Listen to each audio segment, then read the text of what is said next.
அகிலத்தின் அன்பான சொந்தங்களுக்கு இனிய வணக்கம். மீண்டும் காலையினூடாக இணைந்திருக்கின்றோம். ஈரான் அமெரிக்கா இடையிலான ஒப்பந்தம் ஏற்படுத்தப்பட்டு ஒரு மாதம் கூட பூர்த்தியாவதற்குள் மீண்டும் இந்த ஒப்பந்தம் முறிந்து விடுமா என்ற அஞ்சத்தக்க நிகழ்வுகள் நடைபெற்றிருக்கின்றன. இரண்டு தரப்பிலும் பரஸ்பர தாக்குதல்கள் மிகப்பெரிய அளவில் இடம்பெற்றிருப்பதால் ஒரு பாரிய பதற்றமான சூழ்நிலை. ஈரானின் உச்ச தலைவர் அயதுல்லா அல் கமேனியின் உடல் ஈராக்கிற்கு கொண்டு செல்லப்பட்டிருக்கின்றது. அங்கு நடைபெற்றிருக்கக்கூடிய மிக முக்கியமான சம்பவங்கள், இது சார்ந்து வெளியாக இருக்கக்கூடிய மிக முக்கியமான செய்திகளை இந்த காணொலியில் பார்க்கலாம். ஈரானின் அதிஉச்ச தலைவர் அயதுல்லா அல் கமேனியின் உடல் ஈரானிலிருந்து ஈராக்கிற்கு கொண்டு செல்லப்பட்ட போது ஏற்கனவே ஈராக்குக்குள் நுழையும் போது சில தடைகள், சில சிக்கல்கள் ஏற்படலாம் என்று எதிர்பார்த்தாலும் கூட அவற்றையெல்லாம் தகர்த்தெறிந்து மக்கள் இதுவரை இல்லாத அளவுக்கு ஈராக்கில் ஒன்று திரண்டு ஈரான் உச்ச தலைவனுடைய உடலை பெற்றிருக்கின்றார்கள். அதிலும் குறிப்பாக ஈராக்கில் இருக்கக்கூடிய நஜாப் என்று சொல்லக்கூடிய இந்த புனிதமான நகரத்திற்கும் ஈரானுக்கும் மிகப்பெரிய வரலாற்று தொடர்புகள் இருக்கின்றன.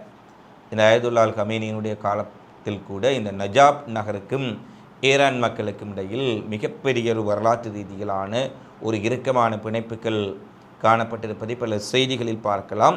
அங்கே முக்கியத்துவம் வாய்ந்த அந்த பகுதியில் அயதுல்லா அல் கமேனி அவர்களுடைய உடல் கொண்டு செல்லப்படுகின்றது. அங்கே லட்சக்கணக்கான மக்கள் எவ்வாறு ஈரானில் இவருடைய உடலுக்கு அஞ்சலி செலுத்துவதற்காக லட்சக்கணக்கான மக்கள் ஒன்று திரண்டு வந்தார்களோ அதே போன்றதொரு நிலையைத்தான் ஈராக்கிலும் பார்க்கக்கூடியதாக இருக்கின்றது. எங்கே ஈரானும் ஈராக்கும் ஒன்றிணைந்து ஒரு நாடு போல மாறிவிட்டதாக என்று மக்கள் எண்ணக்கூடிய அளவில் மிகப்பெரிய அளவில் கூட்டம் ஈராக்கினுடைய அத்தனை நகரங்களிலிருந்தும் நஜாப் நகரை நோக்கி, கர்பாலாவை நோக்கி ஆயிரக்கணக்கான மக்கள் இரவு பகல் பாராது வந்து சேர்ந்தார்கள்.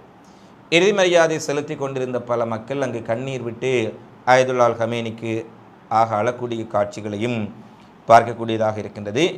இந்த சூழ்நிலையில் தான் கமேனியின் உடல் நஜாப்பில் இருக்கக்கூடிய இமாம் அலியின் புனித ஆலயத்திற்கு கொண்டு வரப்பட்டபோது மக்கள் உணர்ச்சி வசப்பட்டு நெகிழ்ச்சியால் அந்த ஆலய வாசலில் உள்ளே செல்வதற்கும், குறிப்பாக அவர்கள் அந்த இமாம் அலியின் புனித ஆலயத்திற்குள் நுழைவதற்கும் மிகப்பெரிய அளவில் மேற்கொண்ட முயற்சிகளையும், மிகப்பெரிய அளவில் அந்த சந்தர்ப்பத்தில் மக்கள் நெகிழ்ச்சி அடைந்திருக்கக்கூடிய காட்சிகளையும் கூட காணக்கூடியதாக இருந்தது. ஈரானையும் ஈராக்கையும் பிரிப்பதற்கு அல்லது ஈரானுக்கும் ஈரானுக்கும் இடையில் மிகப்பெரிய மோதல்களை தூண்டுவதற்கு அமெரிக்காவும் இஸ்ரேலும் மேற்கத்திய நாடுகளும் மிகப்பெரிய முயற்சிகளை எல்லாம் செய்திருந்தார்கள். அதிலும் குறிப்பாக ஈராக் அரசாங்கத்திற்கு மிகப்பெரிய அளவில் ஆதரவு கொடுத்து ஈரான் ஆதரவு பெற்ற இயக்கங்களை ஒடுக்க வேண்டும் என்றெல்லாம் பல அழுத்தங்களை கொடுத்து வந்தார்கள். ஆனால் இந்த அயதுல்லா அல் கமேனியினுடைய இறப்பு என்பது ஒரு செய்தியை சொல்கின்றது. ஈரான் மக்களும் ஈராக் மக்களும் ஒரே நோக்கத்தில் தான் இருக்கின்றார்கள். அவர்கள் ஒரே சகோதரத்துவத்துடன் தான் இருக்கின்றார்கள். இவர்களுடைய அரசியலுக்காகவும் அமெரிக்க இஸ்ரேலின் உடைய நலன்களுக்காகவும் அவர்களை பிரித்தாலும் சூழ்ச்சி இனி சரிப்படாது என்பதை அங்கு திரண்ட கூட்டம் தெளிவாக காட்டியிருக்கின்றது. ஈரானில் எவ்வளவு கூட்டம் திரண்டார்களோ அதே போன்றதொரு கூட்டம் ஈராக்கிலும் திரண்டிருப்பது தான் இங்கே மிகப்பெரிய பேசு பொருளாக மாறியிருக்கின்றது. இந்த சூழ்நிலையில் தான் ஈரானில் இவ்வளவு மில்லியன் மக்கள், ஈராக்கில் இவ்வளவு லட்சம் மக்கள் அயதுல்லா அல் கமேனியினுடைய உடலுக்கு ஒன்று கூடி அஞ்சலி செலுத்துவதை அமெரிக்காவினால் பொறுத்து கொள்ள முடியவில்லை. ஏற்கனவே குறிப்பிட்டோம், இந்த கமேனியினுடைய இறுதிச் சடங்கு இவ்வளவு பிரம்மாண்டமாக இவ்வளவு மக்கள் பங்கேற்புடன் நடக்கும் என்பதை இவர்கள் நினைத்து பார்க்கவில்லை. அதிர்ந்து போய்விட்டார்கள். இவர்களுக்கு அது தாங்க முடியவில்லை. இந்த நிலையில்தான் ஈரானினுடைய பல்வேறுபட்ட பகுதிகள் மீது நேற்றிரவு மிக மோசமான வான்வெளி தாக்குதலை அமெரிக்கா நடத்தி இருக்கின்றார்கள். அமெரிக்கா கார்முஸ் ஜலச்சந்தியில் சென்ற கப்பல்கள் மீது ஈரான் நடத்திய தாக்குதலுக்கு பதிலடியாக இந்த தாக்குதல் மேற்கொள்ளப்பட்டதாக குறிப்பிட்டாலும் கூட ஈரானில் அயதுல்லா அல் கமேனிக்காக திரண்ட மக்கள் ட்ரம்பை படுகொலை செய்ய வேண்டும், எங்களுடைய தலைவனை கொலை செய்த கொலைகாரனை விட்டு வைக்கக்கூடாது, பழி தீர்க்க வேண்டும் என்று மிகப்பெரிய அளவில் கோஷங்களை எழுப்பினார்கள். அதிலும் ட்ரம்பினுடைய புகைப்படங்கள் வைக்கப்பட்டு கற்கள் வீசப்பட்டு படங்கள் உடைத்தெறியப்பட்டன.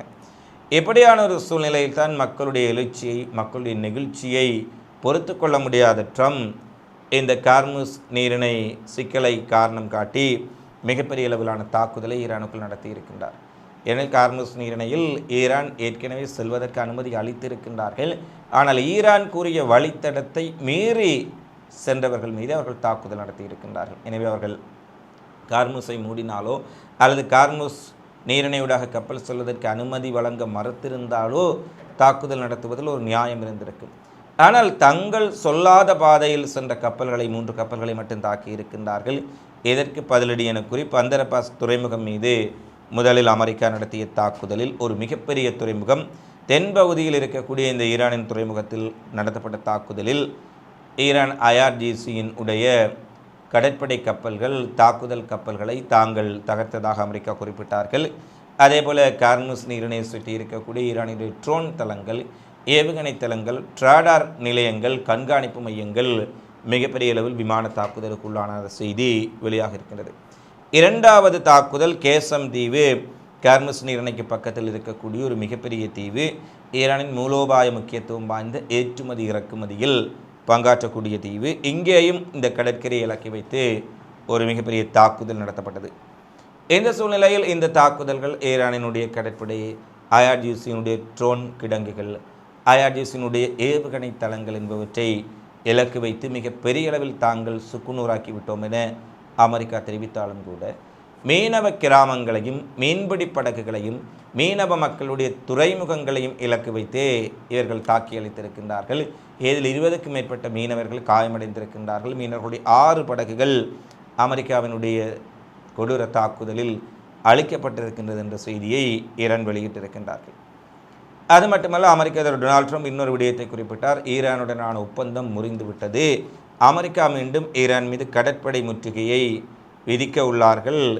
ட்ரம்ப் முடிவெடுத்த பின்னர் ஈரானிய துறைமுகங்கள் மீண்டும் முற்றுகையிடப்படுவதற்காக அமெரிக்க போர்க்கப்பல்கள் செல்லும் என்ற ஒரு செய்தியையும் குறிப்பிட்டார். இந்த ட்ரம்பினுடைய பேச்சு மீண்டும் மீண்டும் சொல்ல விரும்பவில்லை. குடிகாரன் பேச்சு விடிந்தால் போச்சு என்று சொல்வார்கள். நேற்றொரு பேச்சு, இன்றொரு பேச்சு, நாளை ஒரு பேச்சு என்று ஒரு நாட்டின் அதிபர் இப்படியா இருப்பார் என்று மக்கள் முகம் சுளிக்கும் வகையில் ட்ரம்பினுடைய பேச்சுக்கள் அமைந்திருக்கின்றன. ஒப்பந்தம் போடப்பட்டிருக்கின்றது. பல நாடுகள் அதற்கு மத்தியஸ்தம் வைத்திருக்கின்றார்கள். ஐநா சபையில் இந்த ஒப்பந்தம் கொடுக்கப்பட்டு ஐநா சபை கண்காணிக்கின்றது. தன்னிச்சையாக இந்த ஒப்பந்தம் முடிவடைந்து விட்டது என்று சொல்கின்றார் என்றால் அமெரிக்கர்கள் எவ்வளவு தூரம் முட்டாளாக்கப்படுகின்றார்கள் இந்த ட்ரம்ப் போன்ற ஒரு பொறுப்பற்ற ஜனாதிபதியால். எனவே அமெரிக்க அதிபர் ட்ரம்பினுடைய இந்த ஒப்பந்தம் முறிவடைந்து விட்டது, நாங்கள் விலகிவிட்டோம் என்ற கருத்துக்கள் உண்மையாக இருந்தால் அடுத்து வரும் நாட்கள் மிக மோசமான ஒன்றாக அமையும் என்பதில் எந்த மாற்று கருத்தும் இல்லை. நாளைய தினம் அயதுல்லா அல் கமீனியின் உடலம் அடக்கம் செய்யப்படுகின்றது. அடக்கம் செய்யப்பட்ட பின்னர் ஈரான் முழுவதுமாக அவர்கள் இந்த தாக்குதல் குறித்து ஏற்கனவே அயதுல்லா அல் கமீனியினுடைய படுகொலையால் ஈரான் மக்கள் லட்சம் என்று சொல்லுங்கள் கோடிக்கணக்கான ஈரானியர்கள் இதற்கு பழி வாங்க வேண்டும் என்று கோஷமிட்டு கொண்டிருக்கின்றார்கள், துடித்து கொண்டிருக்கின்றார்கள். IRGCக்கு முழுமையான ஆதரவு. இந்த இஸ்ரேல் அமெரிக்கா எங்கள் தலைவரை படுகொலை செய்து விட்டார்கள், பழிக்கு பழி, இரத்தத்துக்கு இரத்தம் என்று அங்கே முழங்கிக் கொண்டிருக்கின்றார்கள். இந்த நேரத்தில் அமெரிக்கா தாக்குதல்கள் இருந்தால் நிச்சயமாக ஈரான் போர்க்களத்தில் மிகப்பெரிய ஒரு தாக்குதலை பதிலடியை கொடுக்க நேரிடும். இருந்தபோதும் அயதுல்லா அல் கமீனியினுடைய இறுதிச் சடங்குகள் ஈரானிலும் ஈராக்கிலும் சம நேரத்தில் நடக்கின்ற நேரத்தில் கூட இன்றைய தினம் IRGC உடனடியாக பதிலடி கொடுத்திருக்கின்றார்கள். பஹ்ரைனில் இருக்கக்கூடிய அமெரிக்காவின் அந்தாங் கடற்படை தலைமையகம் மீது மிகப்பெரிய அளவில் ட்ரோன் மற்றும் ஏவுகணை தாக்குதல் மேற்கொள்ளப்பட்டிருக்கின்றது. இதில் கடற்படை தளத்திற்கு பாரிய சேதம் ஏற்பட்டுள்ளது என்ற செய்தியை பார்க்கக்கூடியதாக இருக்கின்றது. குவைத்தில் இருக்கக்கூடிய அல் அலி சலேம் விமானப்படை தளத்திலும் மிகப்பெரிய அளவிலான பாலிஸ்டிக் ஏவுகணை தாக்குதல் மேற்கொள்ளப்பட்டுள்ளது.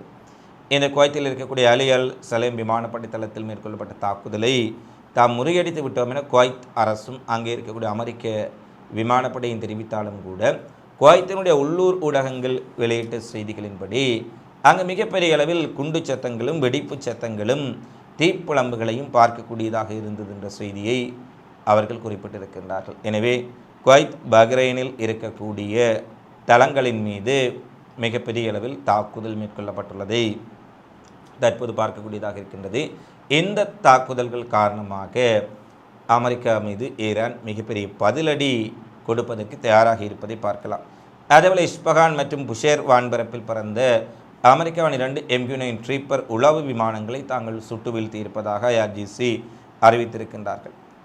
ஈரானுக்குள் கண்காணிப்பு நடவடிக்கைகளை மேற்கொள்ளவும் உளவு தகவல்களையும் சேகரிக்க அனுப்பப்பட்ட அமெரிக்காவின் MQ-9 ட்ரீப்பர்கள் 2 விமானங்கள் 2 மணி நேர இடைவெளியில் சுட்டு வீழ்த்தப்பட்டிருக்கின்றது என்ற செய்தியை பார்க்கக்கூடியதாக இருக்கின்றது. அடுத்து அமெரிக்க ஜனாதிபதி டொனால்ட் ட்ரம்பின் தலையீட்டை தொடர்ந்து அமெரிக்க கால்பந்து வீரர் ஃபாலரின் பலோகனுக்கு விதிக்கப்பட்டிருந்த சிவப்பு அட்டை நீக்கப்பட்ட விவகாரத்தில் பீஃபா கூட்டமைப்பு மீதும் தலைவர் ஜியான்னி மீதும் ஐரோப்பிய நாடாளுமன்றத்தில் மிகப்பெரிய அளவிலான விமர்சனங்கள் எழுந்திருக்கின்றது. பீஃபாவினுடைய கட்டுப்பாடுகள் விதிமுறைகளை மீறி ஒரு கால்பந்து சம்மேளனம் உலக கால்பந்து போட்டிகளை நடத்தக்கூடிய இந்த நடுவர் மையத்தின் கட்டுப்பாடுகளை மீறி ஒரு ஜனாதிபதியினுடைய தலையீட்டில் ஒரு வீரருக்கு காட்டப்பட்ட சிவப்பட்டையை எவ்வாறு ரத்து செய்ய முடியும் என்ற கோரிக்கை வலுத்திருப்பதால் இது தொடர்பான விசாரணை போஸ்னியா அமெரிக்காவுக்கு எதிரான ஆட்டத்தில் இந்த சம்பவம் இடம்பெற்ற சூழ்நிலையில் பீஃபா ஒழுங்கு நடவடிக்கை குழு செய்த நடவடிக்கை சரியானதல்ல என கூறி நாடாளுமன்ற உறுப்பினர்கள் பலர் விசாரணைக்கு உத்தரவிட்டிருக்கின்றார்கள். ட்ரம்ப் செல்லுமிடமெல்லாம் மோசடி, ஊழல், பிற்போக்குத்தனமான விடயங்கள், அதிகார துஷ்பிரயோகம் என்பவற்றை பார்க்கக்கூடியதாக இருந்தது. ஃபீஃபாவில் பல நாடுகள் விளையாடுகின்றார்கள், விளையாட்டில் பலர் வெளியேற்றப்படுகின்றார்கள், சிவப்பட்டை காட்டப்படுகின்றது, நடுவர்களின் முடிவுகளை அனைவரும் ஏற்றுக்கொள்கின்றார்கள். ஆனால் அமெரிக்காவினுடைய விளையாட்டு வீரர் ஒருவருக்கு சிவப்பட்டை காட்டப்பட்ட போது அமெரிக்க அதிபர் டொனால்ட் ட்ரம்ப் தலையிட்டு அதை மாற்றும் அளவுக்கு கூறுகின்றார்கள் என்றால் இதுதான் அமெரிக்கா, இதுதான் இவர்களுடைய நியாயப்பாடு என்பதையும் கேள்விக்குரியதாக மாறியிருக்கின்றது. சீனாவில் இடம்பெற்ற வரலாறு காணாத மழை மிகப்பெரிய சேதங்களை ஏற்படுத்தி இருக்கின்றது. இதுவரை 28 பேர் உயிரிழந்திருக்கின்றார்கள். 5000க்கும் மேற்பட்ட வீடுகள் சேதமடைந்திருக்கின்றன. 62க்கும் மேற்பட்ட முக்கிய நதிகளில் வெள்ள நீர் அபாய கட்டத்தை நோக்கி ஓடிக்கொண்டிருப்பதால் மிக பதற்றமான சூழ்நிலை. அந்த பகுதிகளை விட்டு லட்சக்கணக்கான மக்கள் அவசரமாக வெளியேற்றப்பட்டிருக்கின்றார்கள் என்ற செய்தியும் வந்திருக்கின்றது. ஏதான் தற்போதைய நிலையில் வெளியாக இருக்கக்கூடிய மிக முக்கியமான செய்திகளாக நிகழ்வுகளாக பதிவாக இருக்கின்றன. தொடர்ச்சியாக உலகெங்கு நடைபெறும் செய்திகளை உடனுக்குடன் அறிந்து கொள்ள அகலத்தை சப்ஸ்கிரைப் செய்து கொள்ளுங்கள். இந்த காணொளி பற்றி தொடர்பிலான உங்களது மதிப்புமிக்க கருத்துக்களை தவறாமல் கமெண்ட்ஸில் பதிவிடுங்கள். மீண்டும் இன்னொரு காணொளியில் சந்திப்போம். நன்றி, வணக்கம்.